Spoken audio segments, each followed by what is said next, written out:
네, EBS 2026년 수능 특강 주제 통합 문제 같이 살펴보도록 하겠습니다. 주제 통합 문제 전체적 출제 경향을 한번 보도록 하겠습니다. 가와 나에 대한 설명으로 가장 적절한 수. 가와 나는 모두 미래에 대한 예측이 불확실한 상황에서 최적의 결정이 도출되는 모형을 결정하고 있다. 가와 나는 모두 미래에 발생 가능한 상황, 현재 이루어지는 행동을 평가하는 방법을 설명하고 있다. 가는 여기서 출제 경향을 좀 보면 출제 패턴을 안 보면요. 모두, 모두가 있고요. 달리,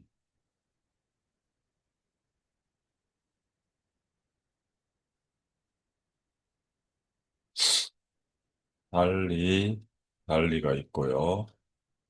가, 나에 대한 설명이 있습니다. 결국 이 문제는 지문의 공통점하고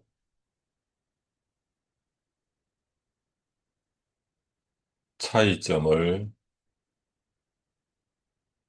묻는 질문이 되겠습니다.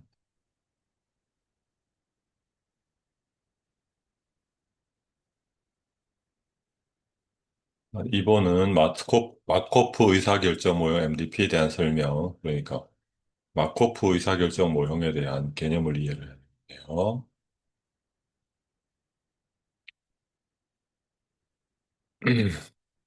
다음에 3번. 기읍과 니은을 이해한 내용.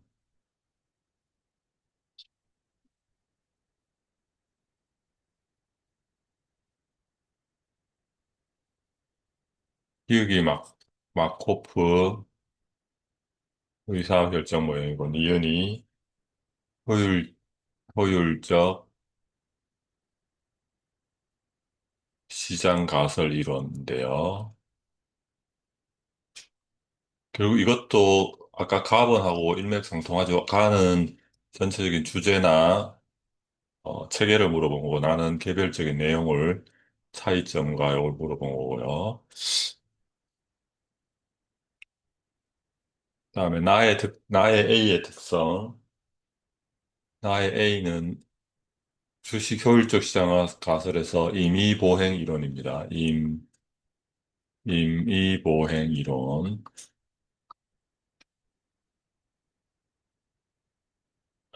이렇게 문제가 출제되고 있습니다. 그러면 본문부터 한번 보겠습니다.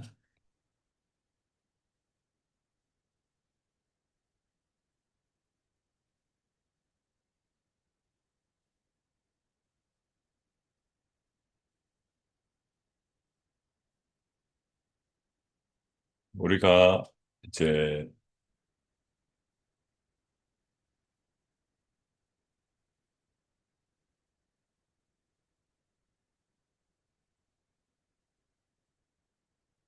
가는 인공지능의 강화 학습에 관한 내용이네요. 인공지능은 우리가 잘 알고 있죠. AI를 말하고요. 강화 학습은 뭔가요? 강화가 좀 어렵습니다. 강화가 도대체 뭔가? 질문을 가지고 문제를 읽어보면 되겠습니다. 에이전트, 요거는 그냥 인공지능의 주체라고 얘기하면 그냥 AI라고 생각하면 됩니다. 주어진 환경에서 어떤 환경이 주어지네요. 어떤 행동을 취하고 보상을 최대화하는 거네요. 그럼 여기서 강화학습이란 뭘까요?가 의문이 드는데 최대화하고 연결이 됩니다. 그럼 보상의 최대화, 이게 무슨 내용이지? 보상은 AI한테 무슨 보상이 돌아가지? 이런 의문이 들 겁니다. 그리고 어떤 환경에서 어떤 행동을 취해서 어떤 보상을 최대화하는 정책, 요거를 학습하는 과정이 된다. 학습이 있으니까 당연히 학습하는 과정인데 어떻게 학습하느냐? 강화 학습을 한답니다. 뭘 강화하느냐? 보상을 최대화한답니다. 보상 최대화.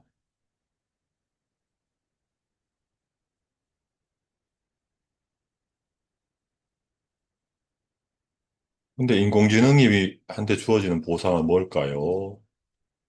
의문이 남네요. 이 과정에서 중요한 문제는 어떻게 하면 에이전트가 각각의 상태에서 최적의 의사결정을 내릴 수 있는가이다. 여기 환경에서 행동을 취할 때 의사 결정을 하겠죠. 그럼 이 행동에 따라서 보상이 주어질 텐데요. 요게 평가를 해야 되겠죠. 수학자인 리처드 벨만은 마코프 의사결정을 도입해 이 문제를 해결하려고 했다. MDP란 불확실성이 있는 환경에서. 그러니까 여기 환경은 당연히 불확실한 환경에서가 문제가 되겠죠. 확실하면은 뭐, 우리가 AI까지 동원할 필요도 없겠죠. 불확실한 환경. 그래서 의사결정은 어떻게 하나요? 순차적으로 한답니다. 순서대로 미래에 대한 예측이 확률 분포로 주어진 상황이 된다. 불확실한데 우리가 수학에서 배운 확률 분포, 어떤 사태가 발생할 확률이 명백하거나 하지 않고 이 사태도 발생할 가능성이 있고 저 사태도 발생할 가능성이 있고 확률 분포로 주어진 상황에서 마코프 특성이란 걸 결정해서 정책을 결정한다. 좀 전에는 행동이라 했는데 왜 정책이라 하죠? 아, 행동이 여러 개 모이면 정책이 되겠구나. 마코프 특성이란 그럼 뭔가요? 어떤 특성이 있는데요? 현재 상태에 의해서만 다음 상태가 결정되는 성질. 마코프 특성이 중요하겠네요, 기억에. 현재 상태에 의해서만 다음 상태가 결정되는. 그럼 현재에 이르기까지의 과정은 다음 상태를 예측할 때 고려되지 않는다. 여기에 특이한 점이 있으니까 특이점은 별표를 해놔야 되겠죠. 그다음에 MDP 모형이 나왔으니까 그거에 대한 이제 작동 원리에 대한 설명이 있겠습니다. 여기에서 이미 어 저기에서 정의에서 환경이란 게 상태를 의미하고요. 어떤 상태에서 어떤 행동을 하면 어떤 보상이 주어지고 근데 어떤 상태에서 행동을 하면 상태가 변하겠죠. 그러면 A 상태에서 B 상태로 이렇게 의사결정을 해서 바꾸어가는 이게 있겠고 다시 C 상태로 바뀌어가는 거 이런 걸 상태 변이 확률이라고 할 것 같습니다. 여기 또 정의가 있네요. 상태란 뭐다? 환경이다. 당연하겠죠. 더 이상 새로운 개념이 있을 수가 없겠죠. 그 다음에 행동이란 반응을 의미한다.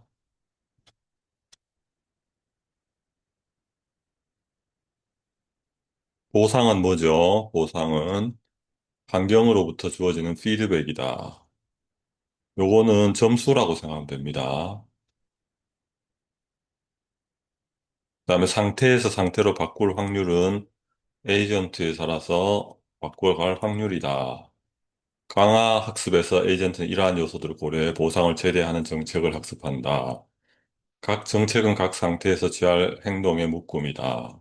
정책이란 게 별게 아니네요. 행동을 여러 개를 묶어 놓으면 되겠네요. 그러니까 결국 환경, 행동, 행동은 환경에서 상태로 상태로 변화하는데 그 변화를 하고 나면 보상, 이렇게 되겠습니다. 예를 설명하고 있는데요. 여기 보면은 환경 상태가 지금 공부가 하나, 둘, 셋, 영어 공부, 운동, 카페, 지침도 있고 SNS도 있네요. 에이전트가 처한 환경에서 공부 운동들을 우선 영어 공부 상태에서 보면 요 공부 상태에서 두 가지 행동 중 하나를 화살표 방향으로 행동을 취한다고 보면 화살표 방향 선택한 카페로 이제 화살표를 이렇게 따라가면 어떻게 되나요? 이동할 확률이 여기는 0.4가 되고, 운동할 확률이 더 높네요. 그 다음에 운동으로 갈 확률은 0.6가 상태에서 상태로 이동할 확률이네요. 그리고 이때 보상 R은 리워드 영어 단어 리워드인데 보상인데 이때는 보상은 점수라고 하면 됩니다. 아, 에이전트가 너 참 잘했어. 이쪽으로 잘났어. 너 10점 줄게. 영어 공부 다음에 카페 가 친구들 놀아. 어? 너 놀았지? 너 1점밖에 안 줘. 1점 줄게. 이런 뜻입니다. 그럼 AI가 나 점수 많이 받아야 되는데 그러면 운동으로 가야 되겠네. 요렇게 해서 학습을 하도록 한다는 말입니다. 그러니까 이런 학습에서는 이런 구조의 학습을 취하면 우리가 기본적으로 AI가 학습하는 것도 사람의 학습 과정과 동일합니다. 처음에는 뭐예요? 어떤 정답을 주어지고 또 이것대로 해. 정답이나 자료를 주어지고 나서 이걸 배워. 그대로 배워. 기출 문제 학습해. 외워. 이거 외운 다음에 문제 풀어. 그럼 정답 맞추면 너 잘했어. 이렇게 하는 게 지도학습이라는 게 있고요. 우리가 자율학습 할 때는 그렇게 하진 않죠. 자율학습은 어떻게 합니까? 자기 혼자서 그냥 공부하는 거지 내버려 둡니다. 인공지능에서 자율학습을 하면은 너 그냥 바둑, 예를 들어서 바둑이라 하면 규칙만 가르쳐줘요. 그리고 네가 알아서 시합을 해봐. 시합하고 나서 잘했으면 점수 많이 주고 못했으면 점수 적게 주고 요것만 합니다. 그러니까 자율학습의 개념 중에서 이 아까 우리가 저 위에서 말한 강화학습은 점수를 강화한다. 잘했을 때. 그래서 자율학습의 개념 중에 하나가 되겠습니다. 이걸 비지도학습이라고 하는데요. 이런 식으로 하면 AI가 스스로 나 점수 많이 받아야 되지. 가르칠 필요 없이 자기가 이것저것 도전해 보면서 이때는 점수가 작게 나오네. 이때는 점수가 크게 나오니까 난 앞으로는 이렇게 해야 되겠네. 이렇게 공부를 하게 된답니다.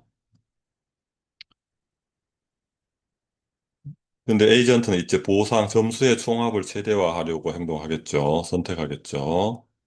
이때 근데 같이 여기 아까 10이랑 1은 미래에 주어지는 점수인데 어떤 행동을 하게 되면 현재 가치로 환산을 해야 되는데 이 가중치를 감쇄계수라고 합니다.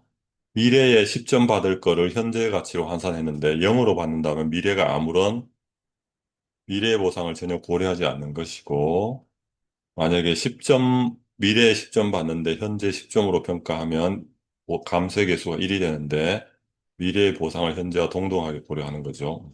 10점. 그렇지. 그래서 이렇게 이제 정의가 되면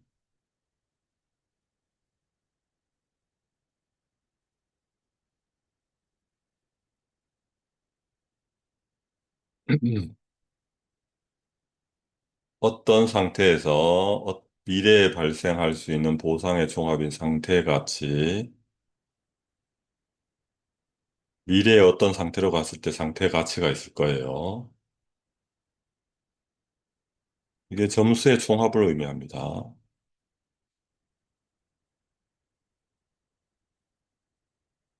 그 다음에 어떤 상태에서 특정 행동을 취할 때 기대할 수 있는 보상의 조합. 이게 행동 가치, 어려운 말이, 어려운 말처럼 써있는데, 어떤 특정 행동을 선택했을 때 행동에 따른 점수를 말해요. 근데 행동에 따른 행동을 최고로 잘하면 이 상태 가치와 동일하게 되겠죠. 그래서 결국은 최적의 정책이라는 건 뭐냐? 점수를 최대한 높여야 되는데 상태 가치와 행동 가치를 가져오는 행동들을 쭉 그 행동들만 하면 되겠죠. 그래서 이런 거를 제 강화 학습이라고 한다. 그다음에 주식시장의 효율적 시장 가설을 보겠습니다. 이건 뭐냐?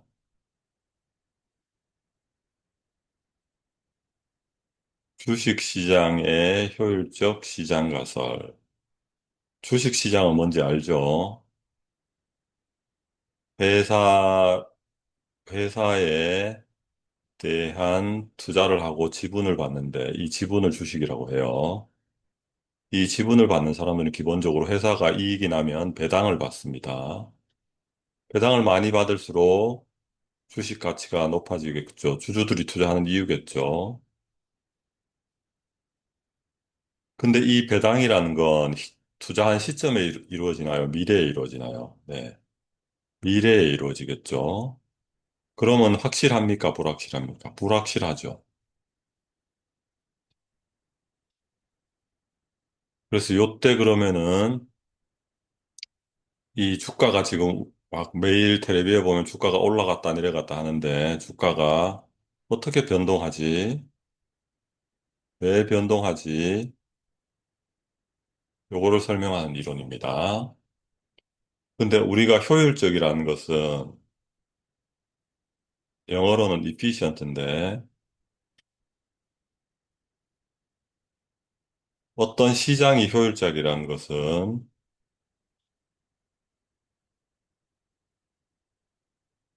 경제학에서 보면 우리가 사고 파는 거죠, 결국 시장이. 사고 파는 게 효율적이라는 것은 어떤 물건이 있을 텐데요. 물건의 가치가 물건의 가치에 대한 정보가 사는 사람, 파는 사람,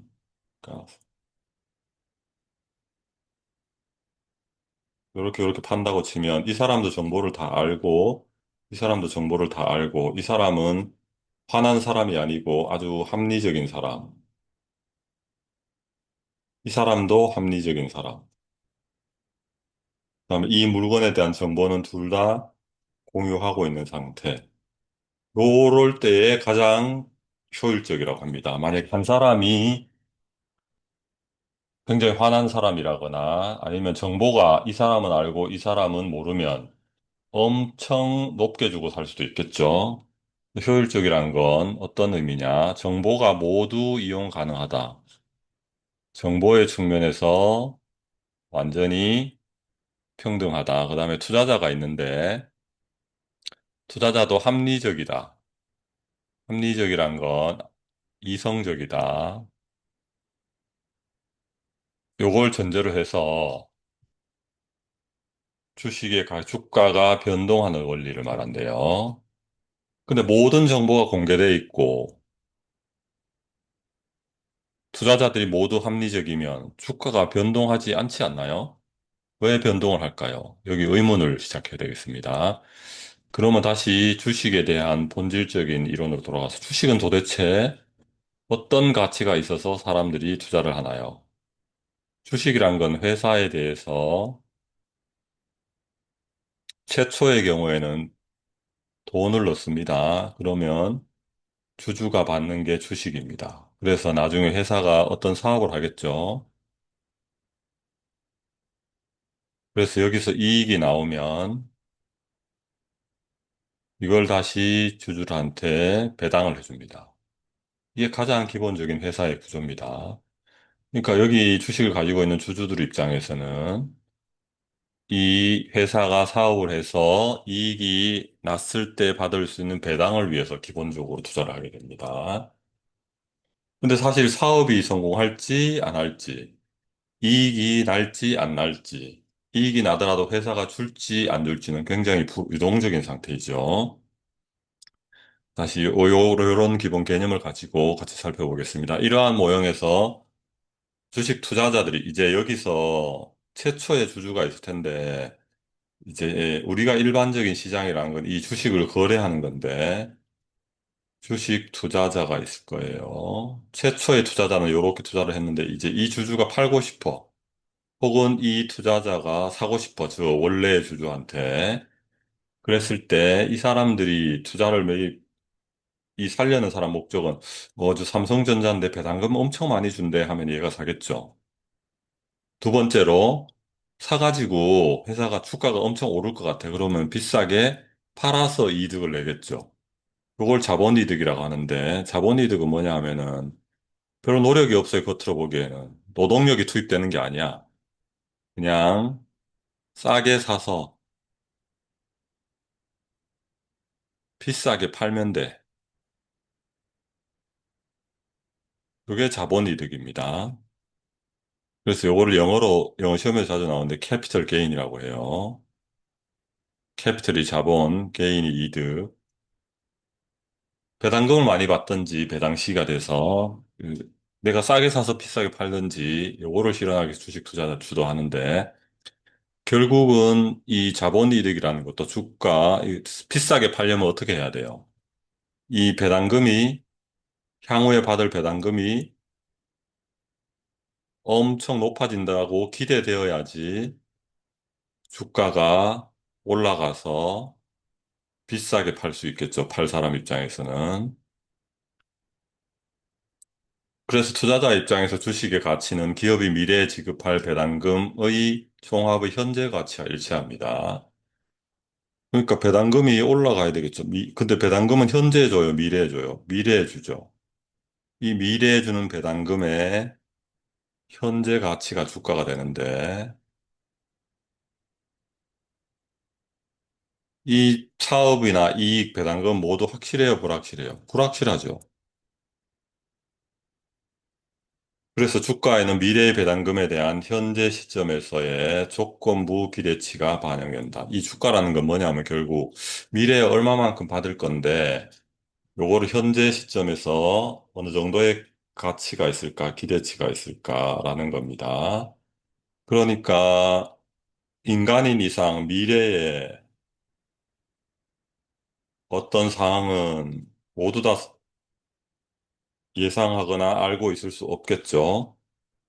결국 현재까지의 정보라는 조건, 요거에 기초하겠죠. 미래 정보를 알면 그건 신이겠죠. 요거에 기초해서 얼마 정도를 배당금으로 받으니까 내가 요 정도로 주가가 형성이 되는 게 정당하고 요 가격에 팔면 되겠어, 사면 되겠어 이렇게 되겠죠.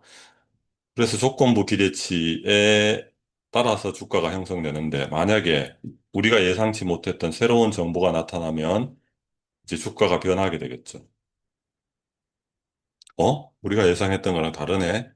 그런데 여기는 정보가 현재까지의 정보라서 미래로 새로운 정보가 나타날 수는 있지만, 그래서 조정이 이루어지지만, 곧바로 정보가 오픈이 됩니다.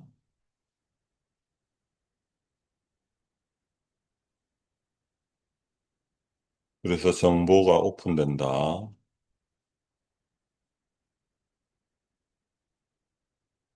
그러면 다시 투자자들이 합리적이니까 이거를 연구를 하겠죠. 그러면 회사 가치가 이 정도 되겠군 하면서 이제 서로서로 공부를 해서 요렇게 거래를 하면 이제 요 가격이 적정하겠군 하고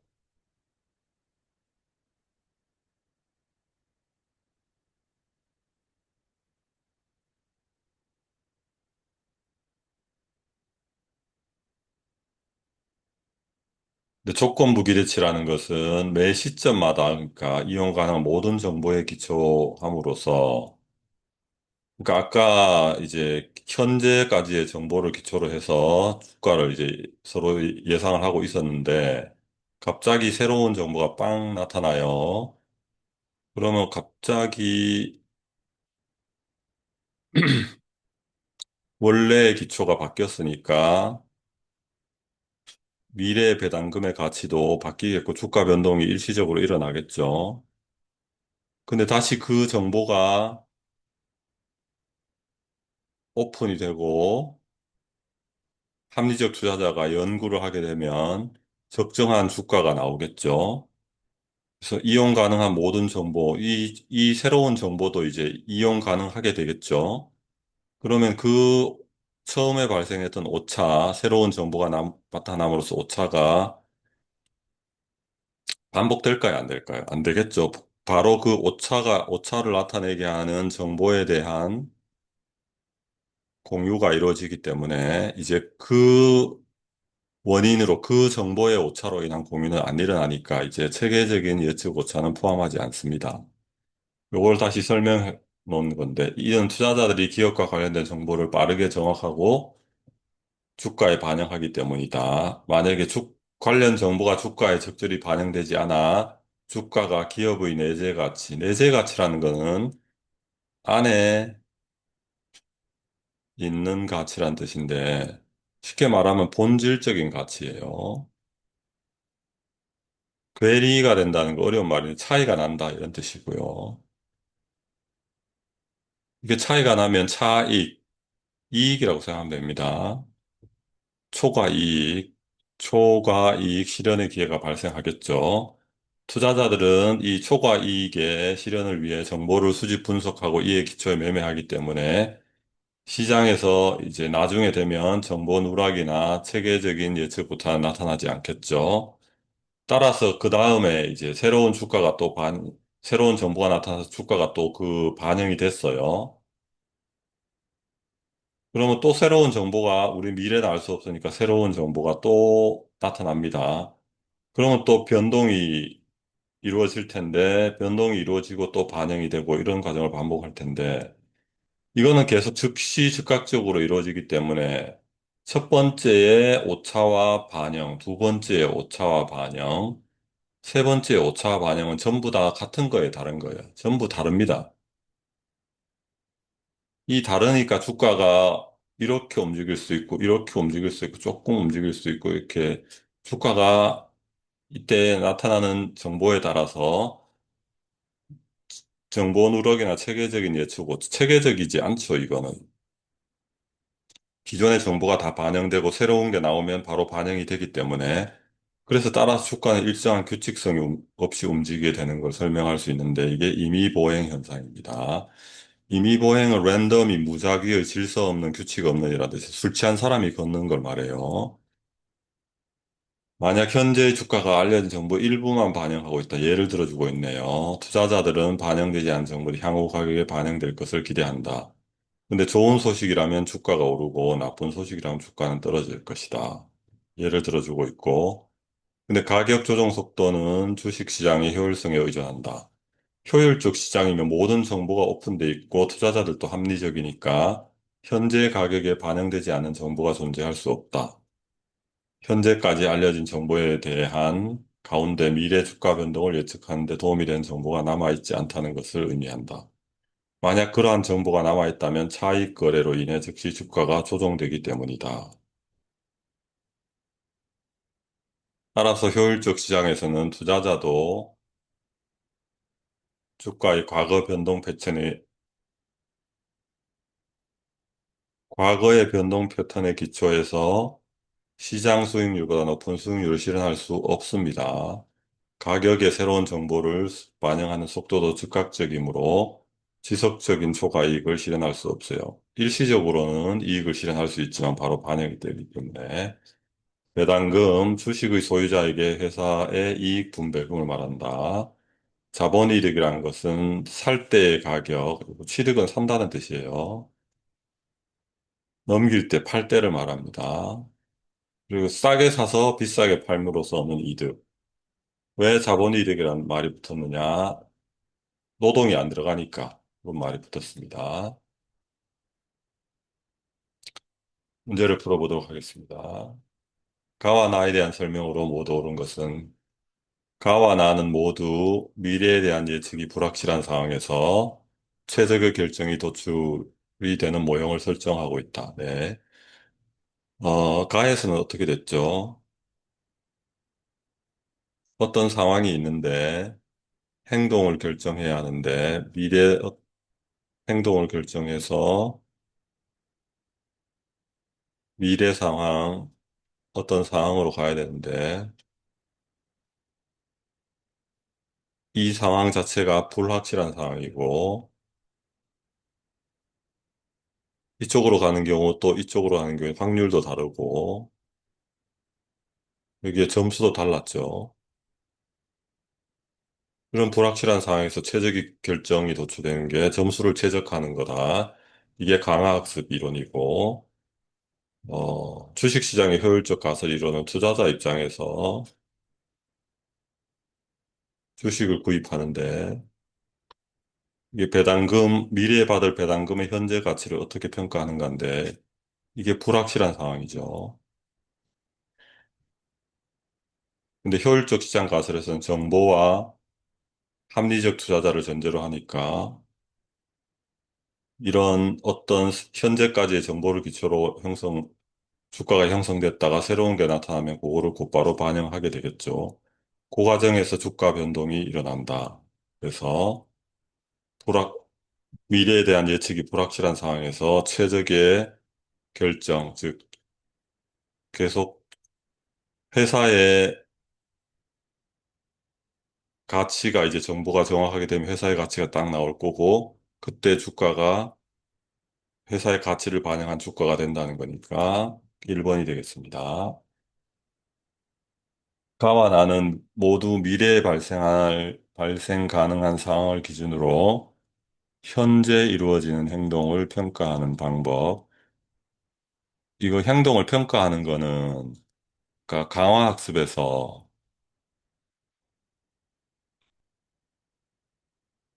보상 점수를 주는 부분에 해당하죠. 행동 평가에서 점수 주는 거, 이거는 가에만 해당하겠죠.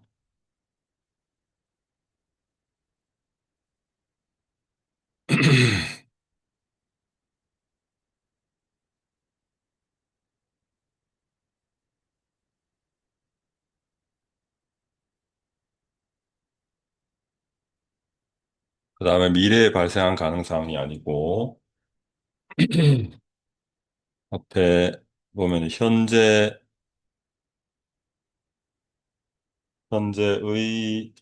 상태만을 기준으로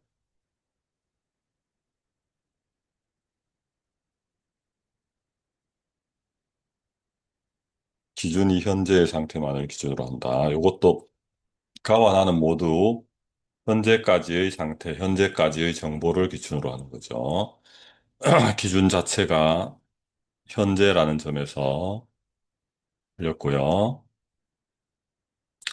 계속적으로 이어지는 상태들 속의 이전 상태, 다음 영향도 아니지만 계속적으로 이어지는 거는 나가 아니고 가에서 순차적으로 상태 변이, 그건 가에 해당하는 거고, 이전 상태가 다음 상태에 미치는 영향도 아니고요. 그다음에 가는 행위자가 자신을 둘러싼 환경과 상호작용한 결과가 새로운 가의 강화학습에서 환경과 상호작용한 결과가 새로운 상호작용이 아니고 환경에서 새로운 상태에서 새로운 상태로 이렇게 이동하는데 여기 확률과 점수가 있는데 그걸 최고로 높게 하는 것을 설명하고 있으니까 틀렸고요. 가는 당면 문제를 해결하기 위해 최적의 대안을 찾는 방법을 나는 합리적인 행동이 비합리적 결과를 유발한 비합리적 결과가 아니죠.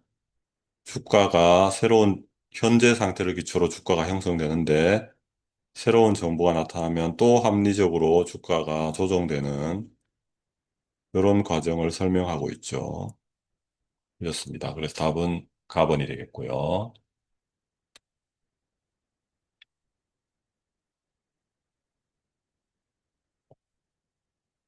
마코프 의사결정 모형, 영어로 하면 마르코프 디시전 프로세스입니다. 여기에서는 감쇄계수, 즉 감쇄란 말은 감소시키고 상쇄시킨다. 상쇄란 말은 줄인다 이런 말이에요. 미래의 배당금을 100을 받았을 때 그걸 현재 가치로 환산하면 이게 배당금이 아니고 점수로 미래의 100점을 받아요. 그 현재의 50점으로 하면 감세 계수가 0.5가 되겠고요. 미래에 100점을 받는데 그걸 현재 100점과 동일하다고 하면 감세 계수가 1이 되겠고 미래의 100점이 현재의 0점과 아무 가치가 없어 하면 감세 계수 0이 되겠습니다. 이 감세 계수의 크기가 감소하면 미래보다는 현재를 고려한 판단이 이루어지겠죠. 어떤 상태에서 행동에 따른 보상은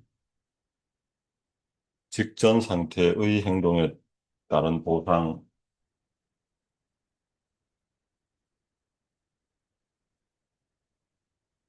아니고요.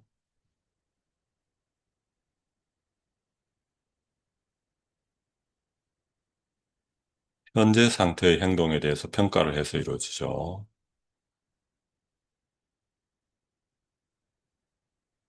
각각의 상태에서 에이전트가 겪는 시행착오, 그래서 네가 직접 해보고 이쪽으로 갔지, 너 점수 1점, 이쪽으로 갔지, 10점. 그래서 각각의 점수에 대해서, 각각의 행동에 대해서 보상이 나타나면, AI가 보고, 아이고, 요렇게 가면 점수가 낮네. 요렇게 가면 점수가 높네 해서 스스로 학습하는 과정 3번입니다. 보상의 합을 최대로 하는 각 상태에서 행동의 집합을,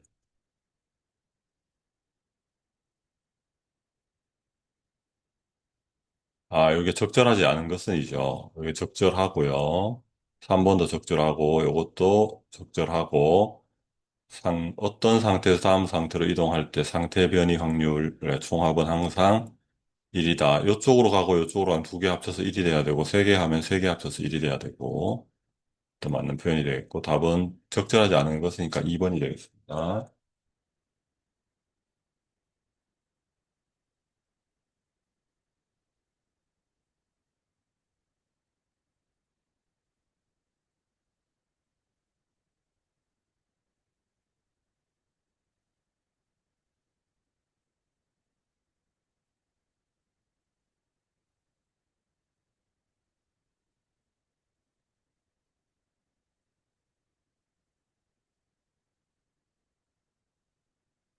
휴익이 마코프 의사결정 모형이고, 니은이 효율적 시장 가설 이론.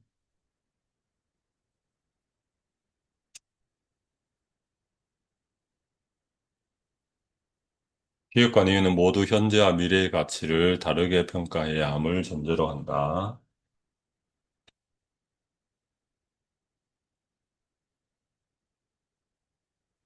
다르게 평가하는 게 아니고, 뭐, 예를 들면 상세 계수 같으면, 상세 계수가 1이면 같이 평가할 수 있죠. 그리고 주식 시장에서 조건부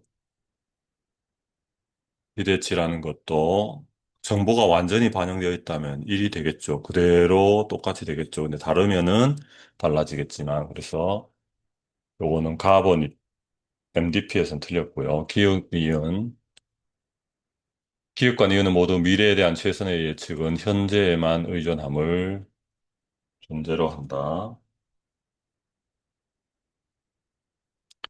네, MDP에서도 현재까지 과정을 고려하지 않고 현재만을 고려하고, 그다음에 효율적 주식시장 가설 이론에서도 현재에 기초한 정보를 토대로 배당금의 현재 가치가 결정되고, 새로운 게 나타나도 다시 그게 또 현재 시점으로 또 반영이 되고, 그래서 답은 2번이 되겠고요. 기업은 MDP는 니은과 달리 현재에 이르기까지 과거 경로는 고려되지 않습니다. 니은은 기획과 달리 미래에 실현 가능한 결과를 예측하기 불가능한 게 아니죠. 니은이 효율적 시장 가설 이론은 주가 변동이 왜 일어난지를 설명하고 있죠. 합리적으로. 새로운 요소가 나타나면 다시 정보가 오픈이 돼서 합리적 투자자들이 회사의 가치에 맞게 주가를 조정하는 과정이다. 그게 주가 변동이다. 예측이 가능하겠죠. 그래서 이것도 아니고요. 기억은 과거에 대한 정보 없이 미래를 예측해야 함을. 니은은 과거 정보만으로가 아니고 현재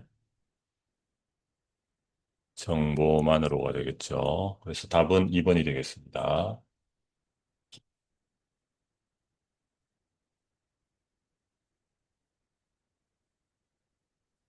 4번 보기를 참고하여 나의 A의 특성.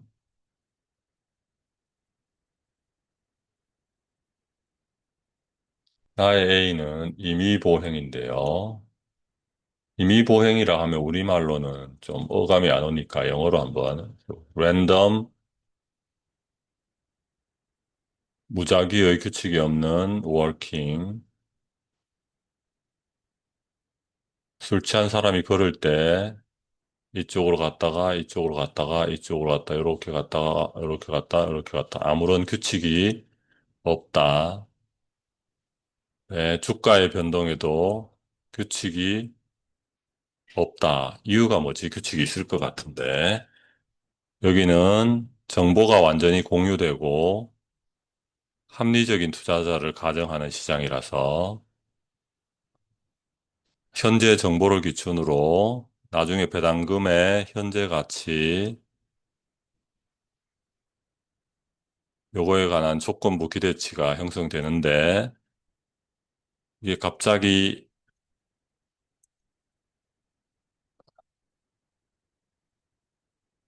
새로운 정보가 이렇게 나타난다고 하더라도 그 당시에 그게 정보나 이런 게 추가로 반영이 되기 때문에 한 번에 차익 실현은 가능하지만 지속적으로는 안 되고 회사의 가치가 주가에 이제 반영이 돼서 거기에 이제 돼버린다. 이런 내용이었죠.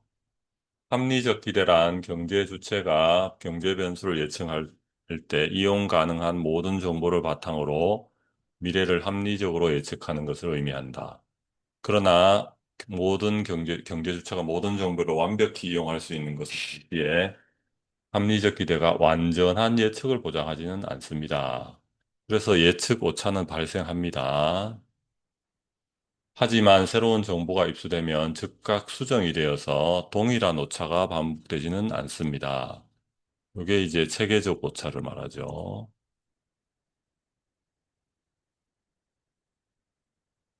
반면 과거의 주가 변화만을 기준으로 미래의 주가를 전망하는 경우 같은 예측 오차가 지속적으로 반복되는 체계적 예측 오차가 발생할 수 있다. 나의 A, 임의보행의 특성으로 가장 알맞은 과거에 발생한 예측 오차가 장기간 지속적으로 발생할 때 아니고요.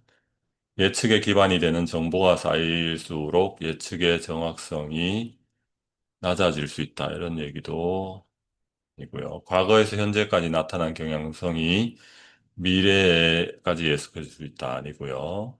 파악되지 않았던 정보가 입수되면 이전과는 다른 급격한 변화가 나타날 수 있다. 바로 이게 되겠네. 그래서 이미 보행이 되겠죠. 발생 가능한 사건이 아닌 발생했던 사건에 지나치게 의존하는 양상 아니고요. 그래서 4번의 답은 4번이 되겠습니다. 요 문제 푸는 것도 중요하지만 그 인공지능의 학습에 관한 지문들, 그러니까 여기서 인공지능 학습은 요즘 매우 출제 가능성이 높은 지문이니까 이런 지문들 모아서 다시 한번 살펴보시고 그다음에 우리가 시장, 주식 시장이든 어떤 시장에서의 효율성, 시장의 작동 원리 이런 내용들도 기출 문제 찾아서 추가로 검토를 해주면 좋겠습니다. 그리고 주제 통합 문제에서 결국은 가와 나의 공통점과 차이점, 각각의 경우의 개념, 각각의 경우의 작동 원리, 그 다음에 각각의 경우의 특성, 이런 것들이 시험에 나온다는 점을 켜주면 좋겠습니다. 마치겠습니다.